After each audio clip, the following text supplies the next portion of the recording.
our school superintendent, Dr. Lavinia Jackson, the president of the Clayton County Chamber of Commerce, Yolanda Buford, our associate superintendent, Dr. Anthony Smith. Is he in the room, Dr. Anthony Smith? Yes, sir. Absolutely. I try to resist. I started to say, "Sir, would you please stand up?" It's okay. I'm gonna resist. I'm not gonna do that. Jim Radford from the Oh, I'm Atlanta sorry, Regional Commission, is our largest fundraiser. But we want to thank all the partners of Hearts to Nourish Hope. And we want to thank each and every one of these students. Any students doing an outstanding job today? Yeah. Awesome job today. So we're extremely proud of them, and I know that the governor has a lot of conversation to take back. He's saw a lot of wonderful things, and it's a huge facility. But I would be remiss if I left here and didn't say something about Deborah Engel. She is just awesome.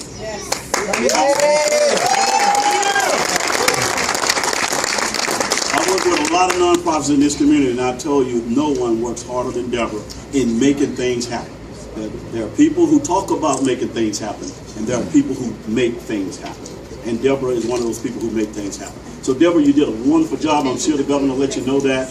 Great job with everybody. Everything looks great. We really appreciate it. You made us proud here in Clayton. We're Clayton proud. Clayton proud. Well, thank you, Representative Glanton. I appreciate that, and thank you for being with me today. Yes, sir. And I want to second what he said about you, Deborah. Thank you. I am very impressed. I am impressed with how many people are working to make this a success. It takes dedicated people such as you to make programs like this become a reality. And I know Deborah could not do it all by herself. She depends on all of you very heavily. Awesome stuff. I am impressed because you're dealing with a student population group that is very much at risk. And we have made reforms, but government cannot do everything. Government has to depend on private organizations, nonprofits, to come in and fill the voids. And yours is a great example of doing exactly that, of finding out what young people are interested in. If you can find out what they're interested in and allow them to pursue those dreams, they are much more likely to graduate from high school. They're much more likely to go on to careers beyond high school. And as a result of that, they not only improve their own lives, they improve their families, and they improve our society as a whole. So you are performing a very, very important service. Now, I'm working hard. Commissioner and I have been at a couple of announcements over the last several months of job opportunities that are coming to your county, and we're very pleased with that. My comment is I saw you teaching young people how to use the forklifts and the lifting the pallets and loading it. The last one that the commissioner and I were attending was the Kroger announcement of their warehouse facility, a very large warehouse facility. It's 1 million square feet. One. Yeah, it's huge. It really is. Of course, now the commissioner and I and the rest of them were out there in the middle of that field on the old Fort Gillum property. It had been raining and it had been very threatening weather, and the siren went off for tornadoes, and we were all looking around, where are we planning to go if there's a tornado in the area? But it didn't happen. But these are the kind of job opportunities that will give these young people a foothold.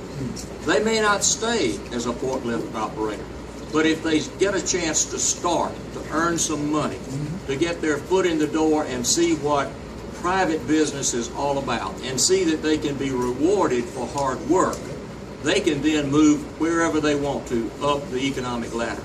So saving them and directing them early in their lives is very, very important. Anybody will tell you that. Educators and social workers, whoever, they will tell you that what you're doing is tremendously important. And you're going to produce some outstanding young people as a result of it. And that will be the ultimate reward for all of you in your hard work. I'm just glad to be with you today. I'm going to continue to try to work hard in my job to provide the opportunities for their employment as we bring businesses into your community and to other parts of our state. I was talking to Deborah as I saw your plans for the drama department and all of the things associated with the film production that you already have in place. And you are very, very close to some of the great developments in the film industry. And one of the things that they tell me they need is they need people who know how to do the things behind the camera that allow the films to be produced. The lighting crews, the sound crews, the makeup artists, all of these, and the producers of the sets. All of that is important, and those are good jobs, and we're going to try to work very hard to make sure that we have the ability to train these young people even beyond maybe where you have had to leave off, because if we do not provide those kind of supports for the film industry, then they don't have as much of a reason to stay in our state. And by the way, we're now ranked the 3rd state in the nation in terms of the film industry. And